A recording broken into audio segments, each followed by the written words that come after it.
What's up YouTube, Car Boss here, where we discuss cards, money investing. In today's segment, I'm going to talk about my experience and what I've learned investing in Marvel cards in the last 1 year. This segment is going to be a bit longer than usual, so I'll be splitting into two parts where in part 1, I'm going to talk about what I've learned, and in part 2, what do I see on the road ahead. Alright, let's go. So before we get into it, I have a few viewers commenting on my background of a sports card investor coming to this market. Now, I'm not the first and the only one, of course, but the reaction I get from the people I talk to is that sports guys take sports card investing principles and try to apply the same to Marvel, but it's just different, and that's all true. But where the Marvel guys might misunderstand is sports guys invest in a zone they are comfortable with, example PMGs, where there's a crossover to the sports card market.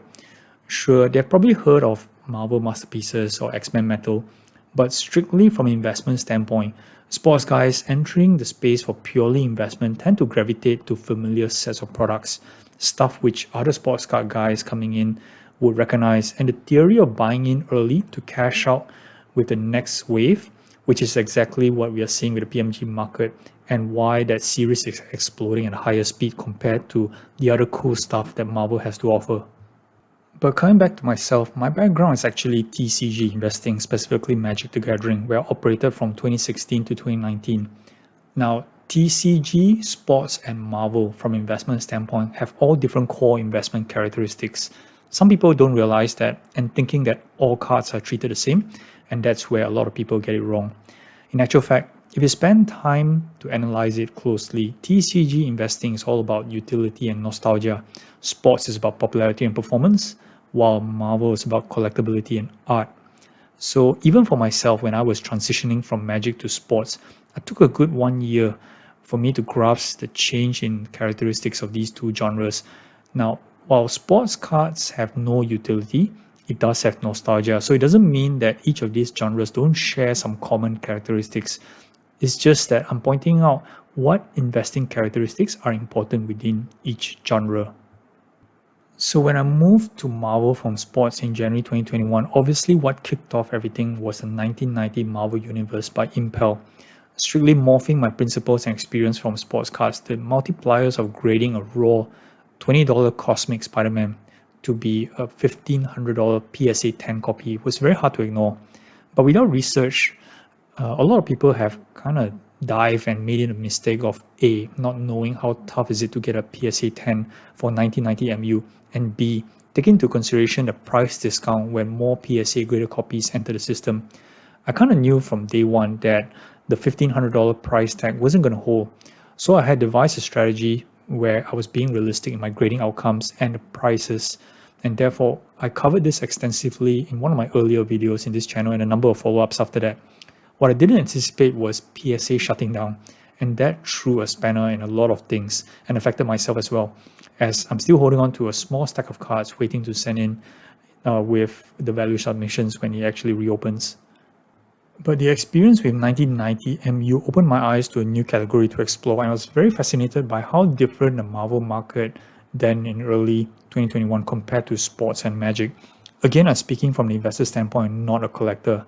And I took notice of two important aspects of Marvel cards at the time. Number one, character collecting, and number two, sets. Character collecting is similar to player collecting in sports. And when you compare, say, the top 5 of Marvel, Spider-Man, Wolverine, Deadpool, Captain America, and Iron Man, you can draw some level of comparison to the NBA's Michael Jordan, LeBron James, Kobe Bryant, Steph Curry, and Kevin Durant. But one thing that separates Marvel from the NBA is that character collectors gravitate towards more prominent sets, and in some cases the artists play a role as well. So I found this rather interesting because you couldn't really go out and invest in any Spider-Man card you see on eBay, as more often than not it needs to come from a prominent set for it to be investable. Take for instance Marvel Masterpieces or Marvel Premiere. Characters from these sets carries a bit more weight than something that was mass produced in the early 90s like the Impel series 1 to 4. And touching back on characters, some collectors chase for parallel rainbows, and Marvel is full of it. So if the right set is a hit with multiple parallel options, you can easily take a stab in any one of them, as there will be demand down the line for people wanting to complete their rainbows. Moving along, I start to realize that the individual card eye appeal is so critical for Marvel collector. Not just the pose of the character in the card, but take into account the back, the foiling, colors, all of that. Yeah, with sports, there is some level of eye appeal as well, but because it's mostly photography, sometimes a bad photo of player just brings down the overall look of the card. Whereas Marvel, the illustrator's creativity is in his hand, and a lot of cards have massive eye appeal, and it gets better and better over time. Serial number cards aren't a new thing, it has been around for quite a fair bit. Even for sports cards, serial number chase has been pretty recent in the last 3 to 4 years.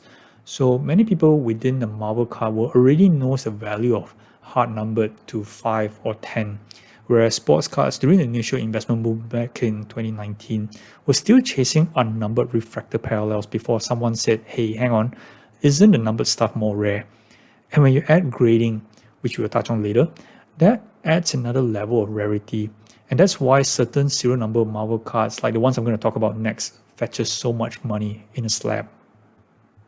Alright, the white elephant in the room. I talk about PMGs over and over in my channel, covering why it's good, which cards are investable, and look at a number of price examples.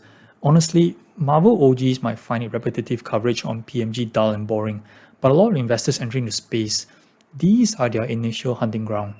And insert with just the right amount of qualities, serial numbered, scars, great eye appeal, and the exact crossover from the sports world, all that make an easy investment choice.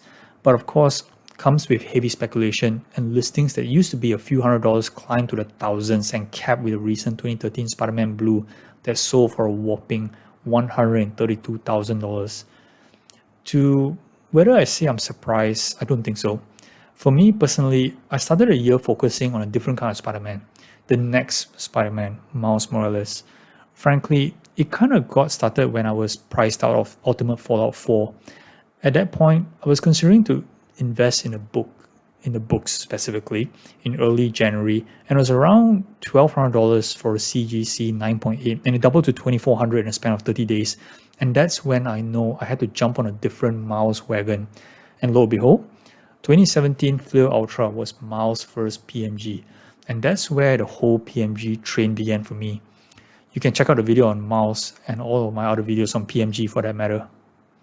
And what about non-PMGs? Well, the wave hasn't really caught on yet to the other sites outside PMGs, at least from the sports card side transitioning in. But with the education level coming up and new content from, say, the Marvel Pack Fresh guys amongst others, we start to see some drip into other lesser known sets like Jambalaya, Vibranium, and 2017 Royal Foil. Will this trend continue? I highly think so. I think that in general, there is a misconception that everything slab must be worth more or carry a substantive premium like how sports cards is. Well, for Marvel, I like to say that the sentiment on grading is still 50-50 amongst true collectors, especially character collectors who have been collecting a particular character for a long time. So when say 95% of your collection is ungraded, it's likely you will pursue ungraded copies where you don't need to pay excessively for any premiums which you don't need in the first place. This mindset is totally different when you compare to the sports cards, but similar to TCG where Magic, the cards are meant to be used and played, save for some nostalgic grails. Having cards slabbed for TCG, this takes away the utility. And if the card isn't iconic or vintage where the condition needs to be preserved, you find that your investment might be sitting on your shelf for a very long time. That being said, you will notice a lot of activity in the PSA slab for Marvel cards recently, especially in a PSA 10 holder. And there's a logic behind this. Set collectors are upgrading to slab sets, and this makes perfect sense to put together the best of the best set available. An example will be the 1990 Marvel MU set, PSA 10 set, right? So for investors, this creates a lot of opportunity to really cash in on some of the less popular characters, say like Lizard, Wasp, Kingpin, where these are mostly a few cents raw. But diligent and patient investors can really convert this into 3, 5, 10x even more return. And this kind of opportunity doesn't really exist in the sports card world. So that's basically what I've learned in the last 12 months. Pretty interesting stuff. And as I said earlier, it's very different from TCG and sports cards where I came from. Every collectible has a different investment angle, and Marvel is no different if you can understand the nature of the collectible and the market that supports it. So now, the big question is, after all this and whatever I've learned, what's next? make sure you subscribe for part 2. Thanks guys for watching. Cardboard's out.